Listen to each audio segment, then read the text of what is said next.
Hello, everybody, and welcome to our CPD session for today. We are following our kind of strand of leadership development videos in this session.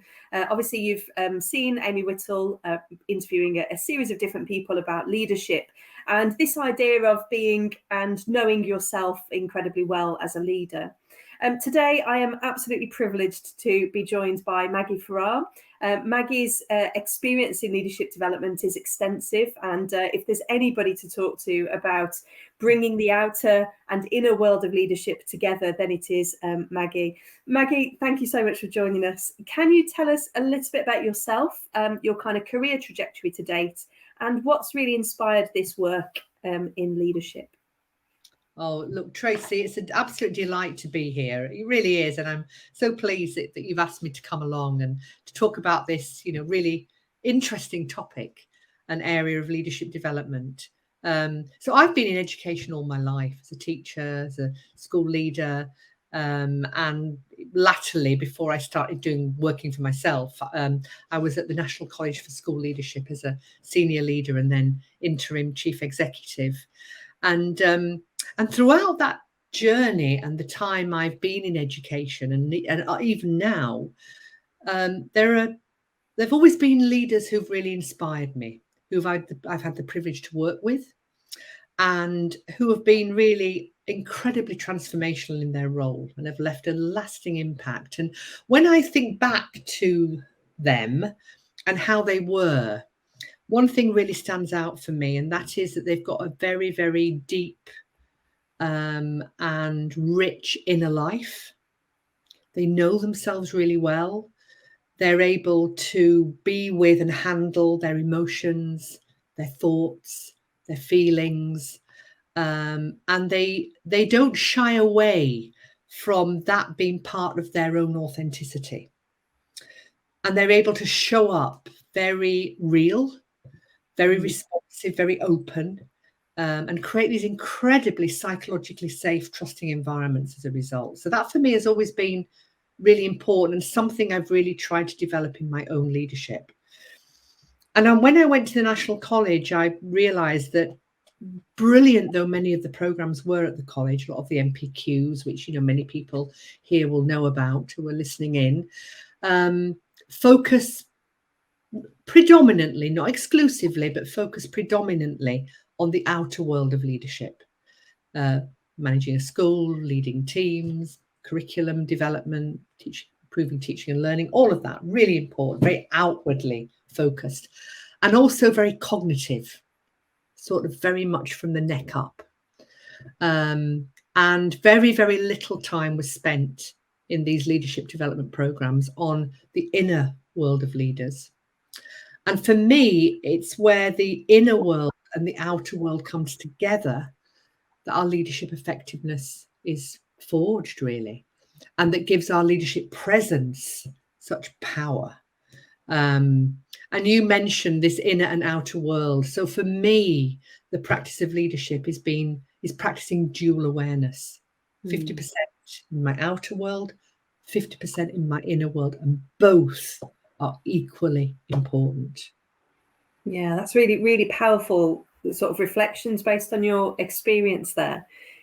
I'd agree with you. As a senior leader, courses that I've been on do focus on the stuff that you learn, the curriculum development, the pedagogy, the having difficult conversations, but very little about creating that self. It's almost like cultivating your own culture within yourself, isn't it? Completely. I think you and I had a conversation previously, just asking that question: what's it like being me?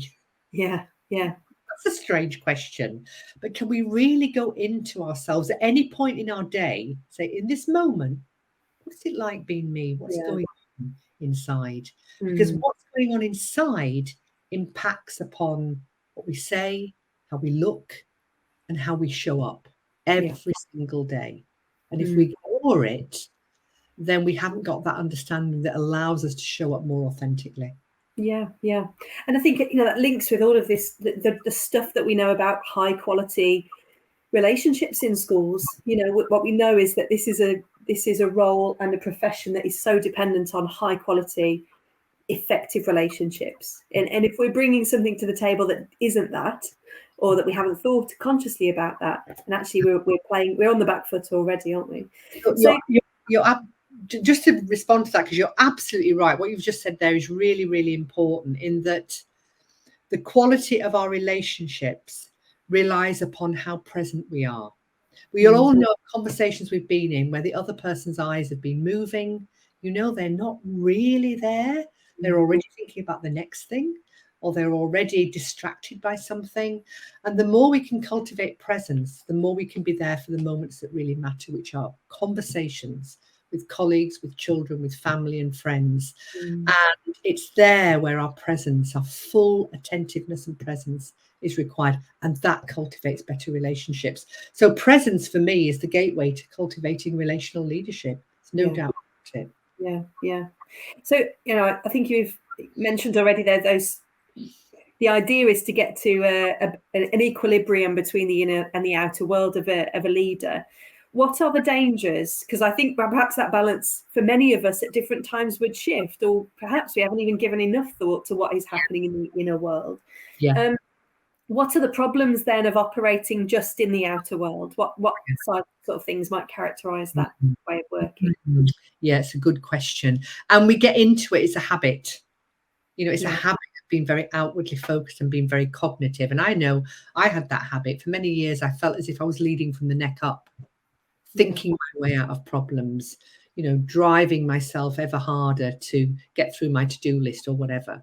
So what are the problems? Well, just to give a bit of context to this, we're only ever, as human beings and as leaders, in two modes of living and leading. The two modes are the driven, doing, striving mode, very important. The other mode is the sensing, being, experiencing mode.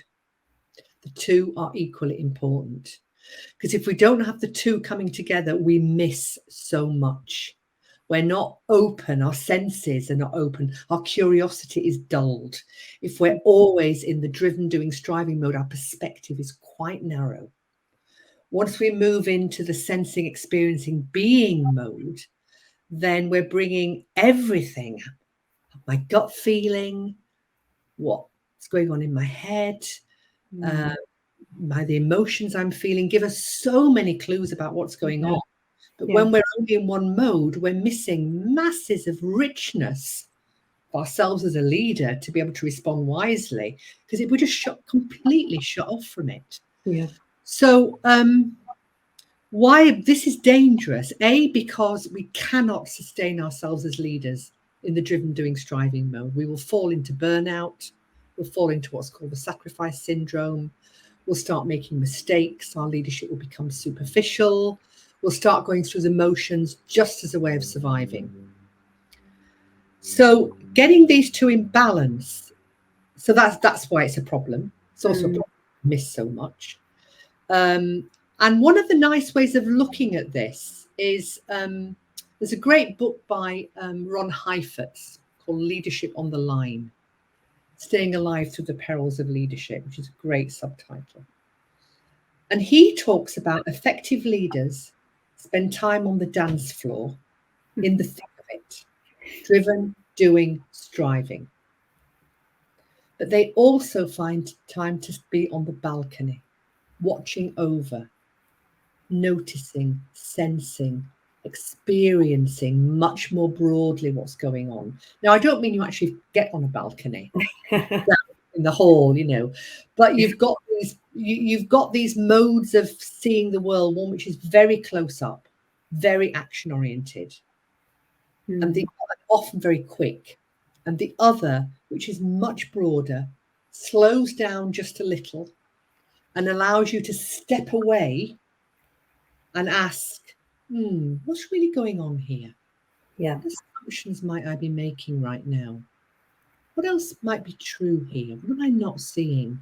And that's where the wisdom of leadership comes through. I often say, and we used to say this at the college, leaders are chief noticers. Well, if we're in the driven, doing, striving mode, living and leading from the neck up, we only see things through the cognitive state. we're able to step back and open up all our senses, which is where presence comes, we see and we feel, we experience so much more that is critical evidence to bring to the leadership of a school, but we ignore it much of the time. I think it's the intellectual, it's the cognitive that's the most important. It's I think what's really powerful there, that that quotation from Leadership on the Line, is something that you've shared previously, and it's really resonated with me actually, is this idea of navigating between those two arenas. And the challenge, I think, for senior leaders who are incredibly busy with really wide-ranging job descriptions, actually carving out the time to move to the balcony is really, really challenging. But it's the bit that's actually the most important in leadership, isn't it? Absolutely, Tracy. And the truth of the matter is, who gives us permission to go on the balcony? We do. Nobody is stopping you. We stay on the dance floor through habit. It's very alluring. It is very alluring. We love it. Often we've got promoted because we've been the best at dancing. But when we're promoted, we need to have both perspectives. And people love to drag us onto the balcony and onto the dance floor. We allow that to happen because it feels good. So it does feel good. It gives us a adrenaline hit. It gives us a dopamine hit. It feels good, but we're exhausted at the end of the day. Yeah. And like you say, I think that idea of giving yourself permission to do that is actually where the best leadership thinking and learning takes place. And how would you do that then? Would you carve out time in particular? Would you find somebody that you could do some balcony thinking with? How does it I love that. Yeah. Well, you can either carve out time, which is intentionally carving out time, and give yourself balcony moments during the day. Maybe look through your diary during the week. Think so where you can still be in a meeting and be on the balcony. Yeah. Because you can just ever so slightly sit back from the table and watch and notice and sense. So you can be on the balcony and on the dance floor and switch backwards and forwards. You can do that. It's about, which mode am I in? Driven, doing, striving, speaking, sensing, experiencing, being. And for some leaders, getting from one to the other requires a skill of restraint. Yes, I could jump in here. I could interrupt, because leaders often interrupt because they've got the power. Or I could practice a skill of restraint and literally sit on my hands. Think, no, I won't speak. I won't speak just yet. I'll wait and I'll watch. That's going on the balcony. And our body changes. We're not leaning forward. We haven't got that agitation, which is driven, doing, striving, always on mode. Just come back. So yes, build in deliberate balcony moments with a colleague. What are you thinking? What are you sensing? What are you noticing? Standing watching the kids come in or out. That's a balcony moment. Yeah. Or notice when you are starting to feel revved up. That means you've spent a long time on the dance floor, and give yourself a moment to step back. That might be a micro moment of pausing. Yeah. Become the connoisseur of the pause, I often say to leaders. Because pausing allows you to regather yourself. It's a micro moment of stillness, which is very hard to come by in school, which is very important for just recharging ever so slightly to be ready for the next moment of the day. And we're talking micro moments, a couple of minutes at each transition point of the day. What mode am I in? I've just had that meeting. Let me drop that. Let me just pause for a moment. Let me just breathe naturally for a minute or two. Just get myself ready for the next moment of my day. What's my intention in the next moment of my day? Well, if I'm not careful and don't give myself this balcony moment, I'm going to be still worrying about that conversation I've just had when I move into the meeting with the parent, and that's not going to be good. I'm going to be distracted. We almost have to shake off at transitional points, and that's a bit of a balcony moment. Sure. What am I noticing? What's going on inside? So how am I feeling? Okay, just shake that off, move on. Yeah, I think that's really powerful, this idea of I think what's difficult sometimes is that we do keep in the driving, doing, striving mode because of the cause. The cause is we need to improve outcomes for pupils. We need to make sure that things are done. And somebody once said to me, don't become a slave to the cause, which is that moral imperative of we've got to make sure every minute of every day is the best for our young people. Yeah. You can understand why we might get stuck in that sphere, can't you, and how that's worked. But again, we keep coming back to this idea that without that reflection, without that critical thinking at a distance, we're not going to get anywhere any quicker. And that it's real gold dust, I think, for me, and just some really, really key learning there in practicing that, watching, witnessing, and reflecting. Yeah, which builds better relationships. Of course, yeah. We're always on the driven, doing, striving mode. We tend to, over time, become much more reactive as leaders rather than responsive because we're tired, we're irritated, cognitive overload. Then that can impact negatively on a relationship. We have to spend so many hours then repairing it. Yeah. So it's about the best use of our time and safeguarding our own inner resources as well. Yeah, 100%. We've gone off piste with our questions, but this is absolutely I'm really enjoying myself. So there's so much to take away even already, Maggie. Those key questions, what else might be true here? Is there anything that's limiting our thinking? I mean, these are powerful tools for a leader to take to the table. And this, the concept of the dance floor and the balcony, really, really, really effective.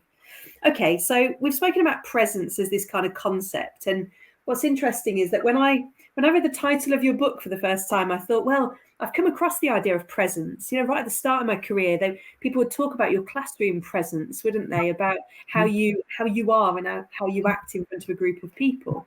So naively, I thought, oh, that must be the same for leadership presence. When I saw this, when I read the book, it obviously means something completely different. So my question would be, how do you cultivate this idea of presence as a leader? Well, look, if we take a sort of headline on this, and thanks for taking a look at the book, that always very good. me, is presence is really starts with what I would call open-hearted, lucid awareness. Because as human beings, we do not see the world as it is. We see the world as we are. It's only ever partial. And part of the role as leaders is to get a much broader view of the world, which is more than our view. And we do that by opening up our awareness. And we can only do that if we are bringing all our senses to each moment and giving ourselves the permission and knowing when our mind is wandering, knowing when we're falling into what I would call anticipatory worry. We spend an awful lot of time looking ahead or looking back. Our minds time travel all the time. That's what they do. We might not notice it, but they do. And so when we are in an encounter, because we are always part of the time looking ahead to what's about to happen next, we always are. That's what our minds do. They start to wander. Our appreciation and our knowledge of the present moment is limited, is muted, because we're not there for it. We're somewhere else. So presence starts with building practices, and they're in the book, that keep us anchored in the present moment and stop us wandering off. And when we do wander off, we know more quickly that we've wandered off. Another way of looking at it is attention training. So looking ahead to your diary and thinking, okay, so which are the moments of this day that are really going to matter? So I'm going to work for that moment when I'm having that conversation with the child or with the parents or head teacher or whatever. I'm really going to practice being wholly attentive for that half-hour conversation. When I find my mind wandering, I'm going to, whoops, there I've gone again, and come back and stay open to what I'm feeling, what I'm thinking, physical sensations, just being completely open to that. So I'm bringing my whole self, not just my brain or my mouth. I'm bringing my whole self to the conversation. So leading with presence, that's the first sort of practice really of being present, is, am I really here? Home as well. I'm reading a bedtime story, but I'm really composing an email in my head. We've all done it because we can. That's how the mind operates. But we know that when our minds wander from the research, we have a pervasive sense of dissatisfaction with the world, because when our minds are wandering, they're almost always going to a worst case scenario. They almost always are. Or they're replaying something that didn't go so well in the day and beating ourselves up about it.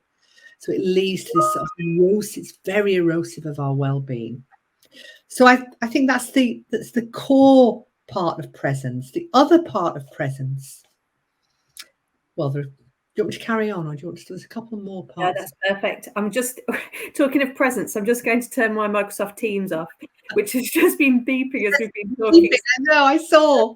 I thought, what a time to talk about being present. But it's exactly that, like happens. Those interruptions that stop you from being fully present in the moment. And the mind loves them. It loves the new and the difficult, different and the novel. So it will always jump to it, and then we have to bring ourselves back. Yeah. So the other thing that cultivates presence, what leadership presence feels and looks like, is understanding how we get entangled in our own thoughts, and how thoughts can become very sticky and they're not true. One of the first things that I learned through this work is thoughts are not facts. I'm like, really? You mean all the stuff that's going on in my head isn't true? No, not necessarily. They're mental fabrications. They come and go just as sounds come and go. But we give them much more importance than we do to sounds, but they are no different, really.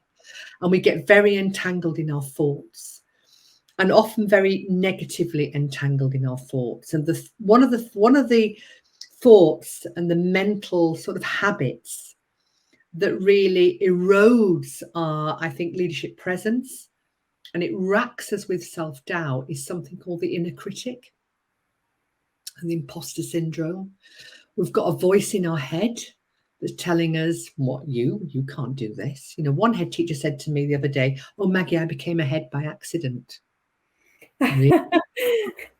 Yeah. A sense of, I'm the great pretender and one day I'll be found out. And there's this voice in the head that is there to keep us safe, but actually will stop us stepping up, being 10% braver, putting our hand up and saying, I'll have a go at that. And stops us really contributing to the world of education, schools and young people's lives in the way that we could. Yeah. It stops us taking risky behavior. But sometimes risky behavior is absolutely so close to the next stage of our development that just being able to be aware of that inner critic, that imposter syndrome, know why it's there and being able to see it, but not get caught up by it and entangled in it. I would say, in my experience of coaching senior leaders, this is the thing that is perhaps the biggest distraction. And I would say distraction. I've felt it myself. You get a role and you think, is it me that did I get it on merit, or did I, what am I good enough to do this? Or you feel like the person who shouldn't be there. And I think part of the issue, and I think it's coming back, some of what we've spoken about today, is that in being a leader in a school, it feels performative. There are different behaviors, different ways of being. People are looking to you to make the difference. And as a result of that, I feel like some people sometimes feel like they've got to act the leader rather than to be it. The leader, yes. In being it. Yeah. And I don't know where some of that really key learning can happen. That is so insightful, Tracy, so insightful. And as a result, we put a lot of the pressure that we experience in leadership comes from ourselves, it comes from us. Because the way that many of us handle imposter syndrome is to lean into perfection addiction, which means we over-prepare. We spend far longer on tasks sometimes than we ought to. And we put incredible high pressure on ourselves, which is almost always higher. The expectations are almost always higher than expectations others are putting on us. Yes. So it's a recipe for burnout. And interesting that, again, that's a theme that's come out in working with senior leaders over time, is that you feel that if you've over prepared for one thing, the next time a situation like that arises again, you feel like you have to put in that extra preparation in fear of taking anything away from what's been done previously. And then it spirals, doesn't it? Gets to a point where, well, actually you end up in the driven doing, striving mode. You do. Preparations for things as well. Look, I think the point you made about leadership is performative. And I think this is really complex, and I've not really managed it for myself and don't really understand it fully enough. But because schools are performative places, graded, rated, ranked, etc., training, I trained to be a teacher many years ago, and it's taken me a long time to just get the red pen out of my hand. Yeah. If somebody shows me something, even as a family member, I've almost picked up the metaphorical red pen before I've even looked at anything. Oh, what might be wrong here? Yes. So this performative culture and this always targets, important, always improving on previous best, important, really important. But it means as leaders, we're constantly in what's called in the neuroscience and in the work of mindfulness and leadership presence, we're always sitting in what's called the discrepancy monitor. How the world is and how I would like the world to be. It's always in schools, there's always a gap. We talk about closing the gap. Now, that sitting in that discrepancy monitor is very discomforting and very erosive of our well-being. Yeah. But it's only erosive of our well-being if our own sense of confidence in ourselves is wrapped up with that outcome. So when the results come in, or the SATs or whatever, and they're not as good as we thought they would be, we identify with it so strongly because we feel so passionately that then erodes our own sense of self, and we're racked with self-doubt. Now, we've got to learn in schools to be aware of that discrepancy monitor. That's the role of leadership, but to not over-identify with it as me, because it's not. And that's, I think, one of the hardest things about being a school leader. Yeah, it's personal, isn't it?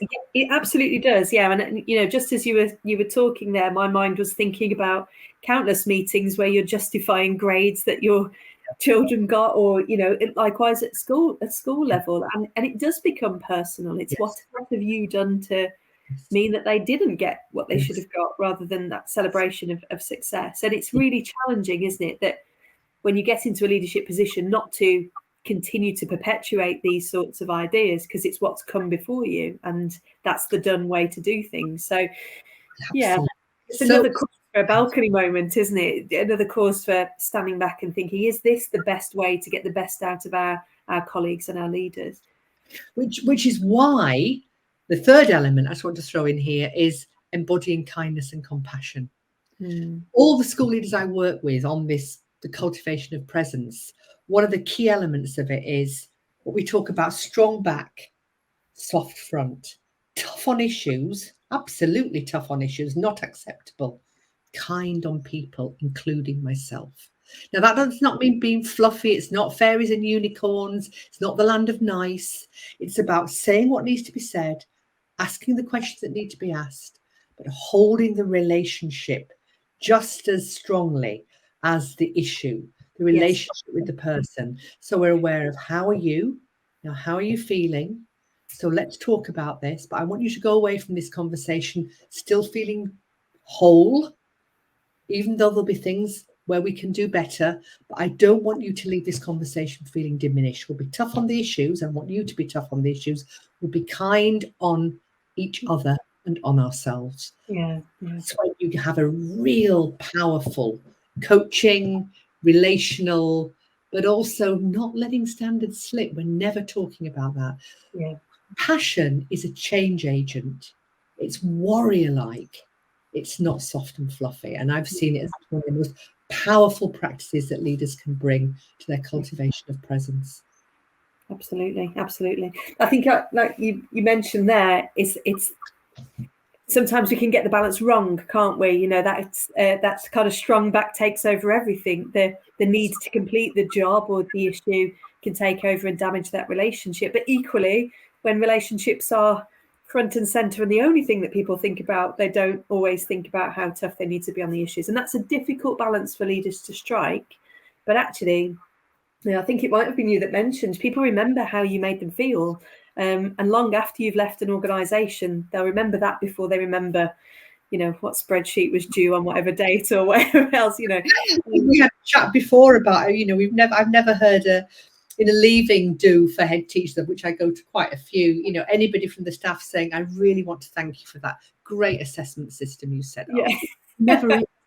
But I want to thank you, when my results were poor and you knew I was on my knees, you didn't duck that issue, but you were kind. And that gave me the strength to carry on. I want to thank you for that. It just makes a difference. Absolutely. This is really, really powerful stuff. You spoke about, I think you've kind of touched on this already, this link between presence and mindfulness as a leader. Some people might hear the word mindfulness and think, oh, that's not for me. Might think, oh, it's a bit, fairies and unicorns, like you said earlier. What's the link between these two kind of things then, this idea of presence and this idea of practicing some sort of mindfulness as a leader? Yeah. Oh, you're absolutely right. I mean, everybody's got a view on mindfulness and I completely get it. And I used to be the same. And I've practiced now for about 20 years. And yes, one head teacher said to me not long ago, oh, Maggie, don't talk to me about mindfulness. It's all crystals and muesli. Where coming from? But then we talked about how does it feel to be a leader who's fully attentive and present in the moment? How does it feel to be a leader who can stand in the midst of very, very difficult circumstances and situations and indeed lean into them to understand more about them, but doesn't get caught up and panicky about them? How does it feel to be with a leader who, despite what's going on around them, is calm and composed? These are leaders who practice mindfulness through being attentive and aware, through practicing every now and again a pause, who can recollect themselves when they feel agitated, who's more likely to respond calmly and wisely to an incident rather than react from irritation, overwhelm, stress, tiredness. So they're leaders who really safeguard their inner resources and cultivate them through mindfulness, which is really present moment awareness. What's going on right now? Can I acknowledge it? Can I calm myself if I need to and then move on? Can I draw on these inner resources to be my most authentic self? So mindfulness and authenticity are very, very closely linked because mindfulness helps us to understand ourselves much better, much better. And if we think about head teacher standards from years back when I developed at the National College, understanding self and working with others has always been an element of the standards, and it is internationally principal standards. Because until we can understand ourselves well, we're unable to really bring the best out in others. That for me is the connection. And there's loads of simple mindfulness practices that are in the book, and I can send, if you want, links to websites where great. On my website there's a whole load of practical guidance showing how the practices can be practiced and applied in the moment during the day. Just to help us to bring the best side of the best sense of our own leadership to the job. And people I've worked with many over the last few years, say two things about this work. It's given me permission to grow again, which is great. And secondly, I feel like I've come home to myself. Wow. And so for me, this is deeply natural leadership. I'm not telling you or anybody anything new. We've always known this. It just becomes covered up by stuff. The way that we sometimes have to be in education, systems and processes that we know now, are eroding our deep sense of professional self. Many of us are in moral distress because what we're having to do, let's think about SATS papers a couple of weeks ago, what we're having to do doesn't feel right. And so we do know all this, but it's got covered up with stuff. Yeah. And this work is about uncovering that which we've always known. And it's really natural leadership, kindness, compassion, awareness, being with, slow it down a little in order to get more done.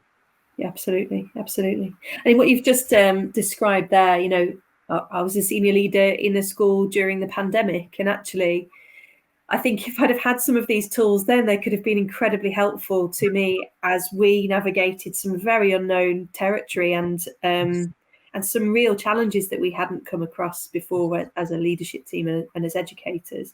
And that idea of leaning into those and actually taking the time. We were constantly in reactive mode. Like you were saying, we were leading from the head up in those moments, sometimes with our heart because we knew morally what we needed to do for the children.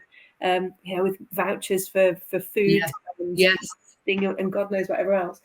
But you know, I think actually now coming off the back of that, we are picking up the pieces of all of the stuff that happened during that time. Where actually as leaders, it's really key that we take those moments to pause and reflect and to take a look at the bigger picture and ourselves during that, because we've come through it all as well, haven't we? Look, absolutely. And it's probably worth noting here that one of the, as we learn to become not so entangled in our mind, one of the things we begin to realize is how much future-oriented stress we're putting on ourselves. And this became very prevalent in the pandemic, when anticipatory worry took over. In other words, we were worrying about that which had not yet happened because it was so uncertain. And we were seeing things on our TV screen. So all the time we were worrying about that which had not yet happened. And that's always been a trait of leaders, but it became very prevalent through the pandemic, and anticipatory stress that we were holding on to. And it's now a trait that's continued, not quite as deep and as tight, but has continued. And this is how we get entangled up in our thoughts. And Simon Morley, who's works for Anthem Trust, has got a great way of dealing with this. He and his senior team on a Friday end the week by saying, have a good weekend. Don't borrow trouble from next week. I love that. It's what we do. We're in the garden on Sunday and we're in Monday morning's meeting in our head and it's going really badly. Don't borrow trouble from tomorrow or from next week. And that is another element of being mindful, because we learn to be much more aware of what's going on in our mind, our wandering, crazy mind. And we can what's called decenter from it. We can go, whoop, anticipatory stress, anticipatory worry. Okay, not my business right now. And deliberately ground ourselves and come back. So this is what mindfulness does. These are what do. You train your attention. And that idea of, you know, the inner critic is also a part of that pre-planning or that borrowing of the stress next week. And I know in the book, perhaps one of the most valuable tools is how you subvert the inner critic to being the inner coach. And I think that is really, really valuable. Based on what you've just been saying there, just have a word and say, can I control this? Is it really, you know, is that the real truth? Or is there something else I'm thinking that's limiting that? Really powerful. Yeah. No, it is really powerful. And, you know, for many of us, the inner critic is much louder than the inner coach, but we can learn to befriend the inner coach so they also have a voice. Yeah. Okay, so I suppose we're just about to sort of conclude. Can I ask how do you think leaders would know that they've learnt how to do this? So how would they know that they've been successful, or at least are on the path to being successful, to being to leading with presence?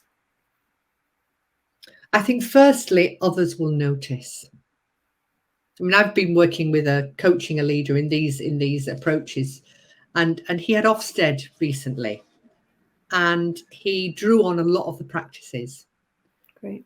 Meetings and around the school and with the staff, and the number of staff who said to him afterwards, "My God, you were so calm. Yeah. You were so composed. And it really helped us because, as we say, when a leader is composed and calm, it's catching. It's just as when we're irritated, it's catching. Mm. So others will notice. Others will notice. I think leaders sleep better at night because they learn to let go of the day at the end of the day and not carry it through into the night. Wake up at 3 a.m. and then racing thoughts, can't get back to sleep. Mm. And I think, I mean, you and I were in a session not long ago where one of the participants said, as a result of some of these practices, he was noticing how he was coming to the end of this term and or this half term and how he was feeling, and how he was feeling at the end of the last half term. And he's feeling much less wired, much less stressed, and much less exhausted. Mm. We can give more of ourselves.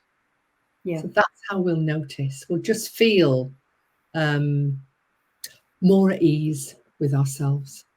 Absolutely. Absolutely. And we'll fall back in love with our work again. Yeah.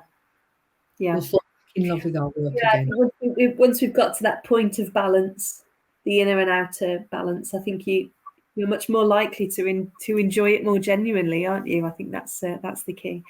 Listen, Maggie, this has been such a treasure trove of lots of different hints, tips, advice on how to lead effectively with presence. I will give your book a little plug just before the end. This book, yeah, no, it's okay. This book, Leading with Presence, is Maggie's book. It's an inside job. You can get these from any kind of online retailers or from Cadogan Press, who have printed this book. I would thoroughly recommend that, and the practices in there. It's certainly been helpful in my leadership in a new role since September. But so many of those tools can really impact your effectiveness of leadership. So thank you so much, Maggie, and we wish you all the best for the future. Yes, and wish you all the best as well, Tracy, and everyone who's listening. And thanks for the work you do. It's noble, it's courageous. So thank you, Tracy. It's been a joy to be with you. Thank you. Thank you.